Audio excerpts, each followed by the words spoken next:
If you're using a Samsung Galaxy phone and this setting is turned off, you're missing out on one of Samsung's most useful hidden features. It's called accidental touch protection, and it can help prevent accidental taps, unwanted calls, and even save battery life. Let me show you why you should turn this feature on right now. First, open your Samsung Galaxy device settings. Then tap on Display.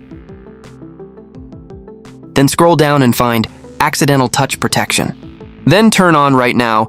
Accidental Touch Protection is a built-in Samsung feature that protects your phone when it's inside your pocket, bag, or any dark environment. Sometimes your phone screen can accidentally turn on while it's in your pocket. This can lead to accidental touches, opening apps, calling someone, or draining your battery. That's exactly why Samsung created this feature. When accidental touch protection is enabled, your Samsung phone automatically detects when it's inside your pocket or bag and blocks accidental touches. This means no more accidental calls, no random apps opening in your pocket, less unnecessary battery drain, better protection for your device. For most Samsung users, keeping this setting turned on is the best option. Did you already have this feature turned on, or did you just discover it today? Let me know in the comments, and don't forget to subscribe for more Samsung tips and hidden settings.